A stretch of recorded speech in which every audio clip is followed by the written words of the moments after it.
Hello everyone, welcome to Analog IAS Current Affair Analysis for 17th June 2020, and these are the articles we'll be dealing today. The first article for the day is taken from Hindu and it is titled A Quota Case. So the State Cabinet of Tamil Nadu, chaired by Chief Minister Eppadi K. Palaniswamy, on Monday they gave an approval for providing 10% reservation, that is horizontal reservation, in medical examinations and medical admissions to government school children who cleared the NEET exam. So what is the horizontal reservation concept? So horizontal reservation generally means that the horizontal reservation should cut across the vertical reservations. That is, even after providing for these set of horizontal reservations, the percentage of reservations in SC, ST, OBC, EWS should remain the same. It should not exceed the limit prescribed for these categories. So, in a way, we can say that whatever is left after the 50% reservation that is allotted to all these classes according to Indira Sawhney case, apart from that, we have from the remaining 50% of the cases, we can have horizontal reservation for special set of classes. Say in this case, government school kids. You can also have ex-service military men. You can have special reservations for women. Now, this is a peculiar case that you can see only in Tamil Nadu, not elsewhere, because even though the reservation exceeded 50% as laid down in Indira Sawhney case, even before that, a lot of affirmative action laws were placed in the 9th schedule of the constitution, even before the doctrine of basic structure came forward. Now, even after that, there were a lot of laws which allowed this reservation to go beyond 50%, and currently Tamil Nadu is a state wherein you will find nearly 65% of reservation. However, it is not clear whether this sort of horizontal reservation will pass legal scrutiny. If we have to talk about the present scenario, we have to go back to February 2002, where the Madras High Court has struck down the horizontal quota of 25% in professional courses for higher secondary students from schools in village panchayats. This time the state has acted on a panel recommendation which concluded that there was a cognitive gap. So this cognitive gap was given as the reason as to why among students of government schools there is this cognitive gap, and given the perception that those from the CBSE stream enjoy greater advantage in the NEET exam than the state boards, the government has taken this decision. Now, it is definitely debatable, because we have to understand whether the test of backwardness can be stretched to any extent, although the equity principle is equally important. Let us wait for the judicial intervention if possible, because there is a need for a holistic and sustained approach to improve school education rather than creating ad hoc solutions like this. That is the takeaway from this article. The second article for the day is taken from the Hindu and it is titled For Better Conditions of Work. So recently we have seen the migrant outflow from cities to villages and the miseries that they have faced in their journeys. This is because of the lockdown imposed because of COVID-19 spread. Now, in this context, you have to understand that migrant workers who have returned to villages are left with no employment opportunities except government interventions like Manrega.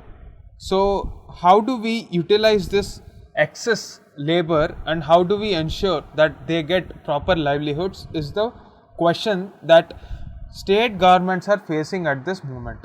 Now, in this context, the Chief Minister of Uttar Pradesh, Yogi Adityanath, has announced that he would make sure that no citizen of Uttar Pradesh would have to migrate out of Uttar Pradesh again in search of a job. So, is this going to be a reality? Not in the near future for sure. But how should the state governments address? That is the problem that we are looking at, and this is an article which is trying to address that problem through the idea of cooperative societies. Now let us understand what is a cooperative society. So a cooperative society is basically a business which has two basic features. First one is joint ownership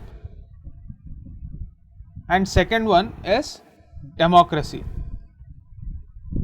So if you have a look at your Lakshmikant textbook in polity, there is a chapter on cooperative societies. You can read how cooperative societies are organized from that book, and that concept is relevant here. So are we talking about a new idea? No. A cooperative society is definitely not a new concept, and it prevails in all the countries. That is almost a sort of a universal concept. The cooperative society is active in all countries worldwide and is represented in almost all the sectors like agriculture, medicine, etc. Even food processing industries, which are considered to be the rising sector in our economy. The main agenda here is to protect the interests of poor workers. That is the agenda behind cooperative society. So to sum up, it is a voluntary association of persons whose motive is the welfare of its members. That is why we have the principles of joint ownership and democracy. Let us take the example of a particular village and see how we can apply this. So we have a case where many migrant workers have been skilled in various fields. For example, you have tailors, you have plumbers, you have cooks. So the workforce of all the cities are from our villages. Now these villages, the skilled workforce has gone back to the villages. So the author says that various tailors should come together to form a clothing industry. All the cooks should come together to ensure that there is skill development in the art of cooking. There are many government agencies that have been mandated to help cooperative societies, and these migrants can take help of such institutions. Now another possibility for those whose skills or products do not have enough marketing in a local area is to re-enter the city as labor. The author also quotes examples of how rural women are being exploited. She quotes the example of a iron box industry wherein rural women were manufacturing some parts of this iron box. So this is a very exploitative system, and these women are not getting enough wages.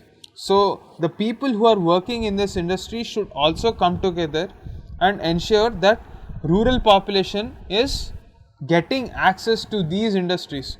Now the government must help these sort of cooperative agencies in marketing their goods. So this is a very powerful idea of cooperative societies and unions. So this will ensure some sort of employment security and also a form of dignity to the individual workers as well. They have a sense of belonging in this way.